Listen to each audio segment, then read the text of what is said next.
Operário em construção, Vinícius de Moraes.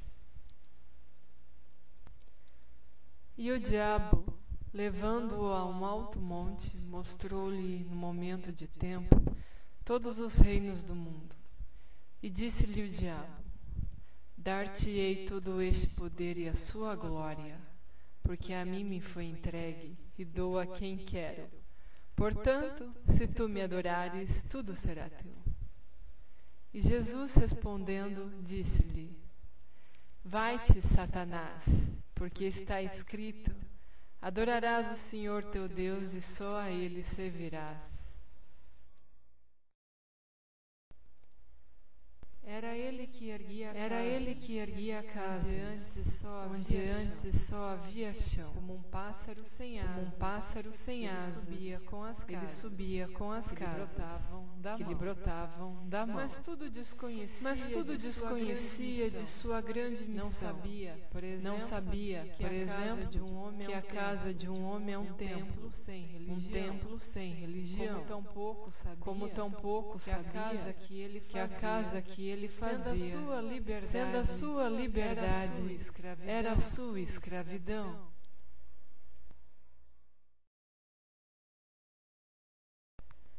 De fato, como podia um operário em construção compreender por que um tijolo valia mais do que um pão? Tijolos ele empilhava com pá, cimento e esquadria. Quanto ao pão, ele o comia, mas fosse comer tijolo. E assim o operário ia, com suor e com cimento, erguendo uma casa aqui, adiante um apartamento, além uma igreja, à frente um quartel e uma prisão. Prisão de que sofreria, não fosse eventualmente um operário em construção.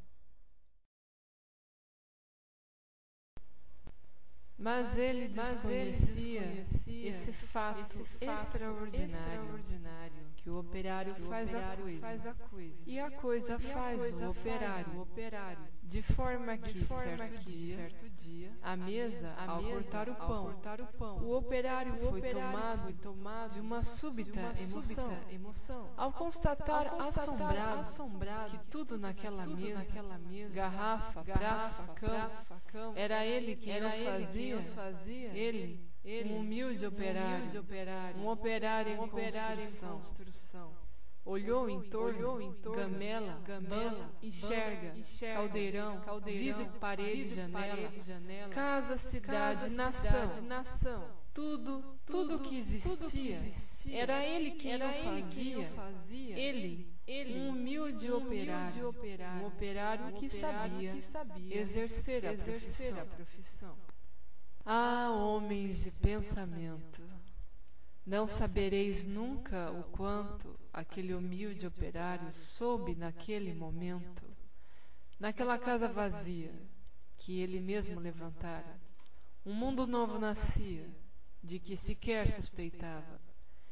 O operário emocionado olhou sua própria mão, sua rude mão de operário em construção, e olhando bem para ela, teve um segundo a impressão de que não havia no mundo coisa que fosse mais bela. Foi de dentro da compreensão desse instante solitário que tal sua construção cresceu também o operário, cresceu em alto e profundo, em largo e no coração, e como tudo que cresce, ele não cresceu em vão, pois além do que sabia exercer a profissão, o operário adquiriu uma nova dimensão, a dimensão da poesia, e um fato novo se viu, de que a todos admirava, o que o operário dizia, outro operário escutava. E foi assim que o operário do edifício em construção, que sempre dizia sim, começou a dizer não, e aprendeu a notar coisas a que não dava atenção. Notou que sua marmita era o prato do patrão, que sua cerveja preta era o uísque do patrão, que seu macacão de Zwarte era o terno do patrão, que o casebre onde morava era a mansão do patrão,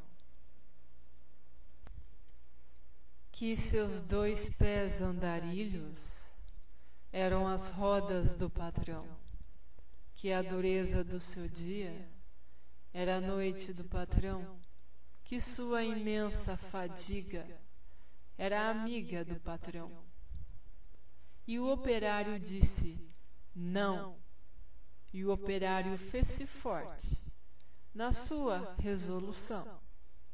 Como era de se esperar, as bocas da delação começaram a dizer coisas aos ouvidos do patrão, mas o patrão não queria nenhuma preocupação. Convençam-no do contrário, disse ele sobre o operário, e ao dizer isso sorria. Dia seguinte, o operário, ao sair da construção, viu-se súbito cercado dos homens da delação e sofreu por destinado sua primeira agressão. Teve seu rosto cuspido, teve seu braço quebrado, mas quando foi perguntado, o operário disse: não. Em vão sofrera o operário sua primeira agressão. Muitas outras se seguiram, muitas outras seguirão. Porém, por imprescindível ao edifício em construção, seu trabalho prosseguia, e todo o seu sofrimento misturava-se ao cimento da construção que crescia.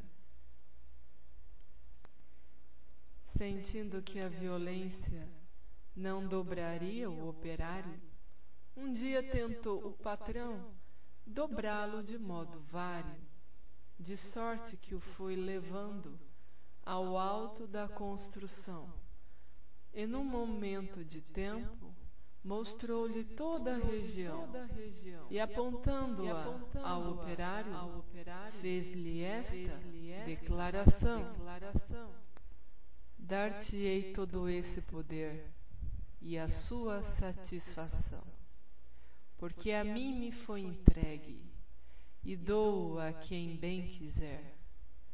Dou-te tempo de lazer, dou-te tempo de mulher. Portanto, tudo que vês será teu se me adorares, e ainda mais se abandonares o que te faz dizer não.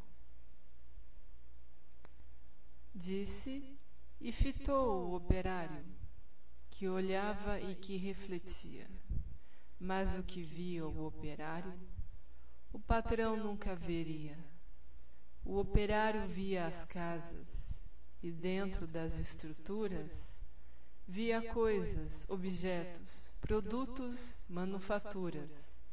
Via tudo o que fazia o lucro do seu patrão, e em cada coisa que via, misteriosamente havia a marca de sua mão. E o operário disse: não. Loucura! Gritou o patrão. Não vês o que te dou eu? Mentira! Disse o operário. Não pode dar-me o que é meu. E um grande silêncio fez-se dentro do seu coração, um silêncio de martírios, um silêncio de prisão, um silêncio povoado de pedidos de perdão, um silêncio apavorado, com o medo em solidão,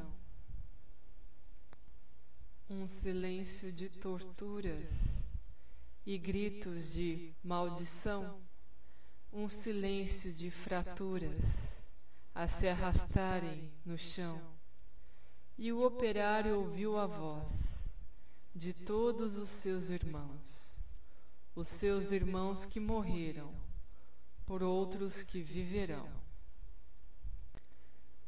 Uma esperança sincera cresceu no seu coração, e dentro da tarde mansa agigantou-se a razão de um homem pobre e esquecido, razão, porém, que fizera em operário construído o operário em construção.